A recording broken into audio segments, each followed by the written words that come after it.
नमस्कार. जेव्हा आपण अथक प्रयत्न करतो आणि खूप प्रयत्न केल्यानंतर जेव्हा आपलं एखादं बक्षीस मिळतं, आपलं स्वागत होतं आणि कोणीतरी आपल्याला चांगलं एक अवॉर्ड देतं, तेव्हा तो दिवस आपल्या आयुष्यातला खूप मोलाचा दिवस असतो. पण जेव्हा हे आपल्याला काहीतरी अचीव होतं, काहीतरी बक्षीस मिळतं, काहीतरी आपलं नाव घेण्यासारखं आपण कार्य करतो, तर ते काही एका दिवसामध्ये होत नाही. त्यासाठी खूप मेहनत घ्यावी लागते, खूप कष्ट करावे लागतात आणि खूप मेहनतीनंतर हा एक आपल्याला आपल्या आयुष्यात एक प्रकाश येतो. आणि असंच एक प्रकाशाची ज्योत माझ्या काल 8 फेब्रुवारी रोजी आलेली आहे. तर पहिले राज्यस्तरीय नवचेतना कवी संमेलन स्त्रीरत्न पुरस्कार सोहळा इथे मला आमंत्रित केलं होतं आणि माझी उत्कृष्ट कविता तिथं मी प्रेझेंट केली, सादर केली. त्यामुळं मला ही ट्रॉफी देण्यात आली आणि हे सर्टिफिकेटसुद्धा मला देण्यात आलं. तर खूप भारी वाटलं आणि कालचा दिवस हा माझ्या आयुष्यातला अस्मरणीय दिवस होता आणि तुम्हाला सांगतानाही मला खूप आनंद होत आहे.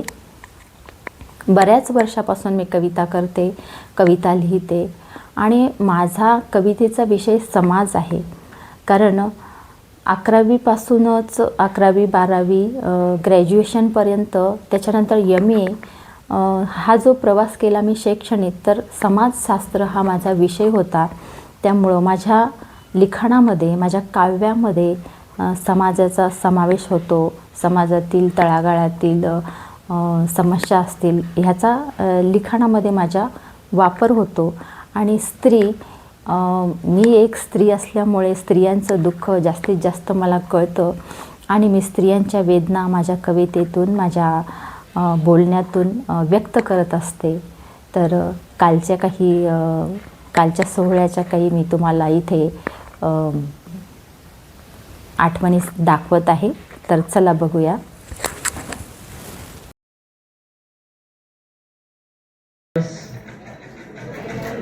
डॉक्टर सुरेखा डक्कस,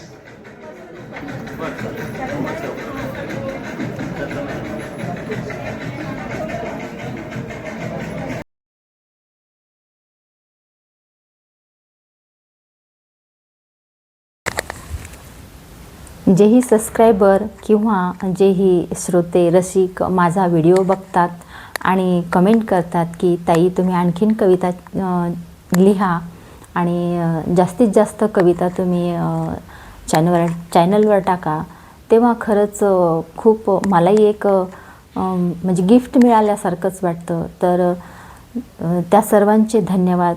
जे माझे सबस्क्रायबर असतील आणि जे श्रोते असतील, रसिक असतील, जे माझे व्हिडिओ बघतात, छान छान कमेंट करतात, त्यांचेसुद्धा मी आभार मानते आणि पुढेही तुम्ही अशीच साथ द्याल अशी अपेक्षा करते. तर तुम्हा सर्वांचेसुद्धा धन्यवाद की तुम्ही माझ्या कवितेला खरोखर चांगला प्रतिसाद देत आहे. आणि मीसुद्धा जास्तीत जास्त प्रयत्न करेल की चांगल्या आणखीन कविता लिहायचा आणि तुमच्यासमोर सादर करण्याचा प्रयत्न करेन. नमस्ते.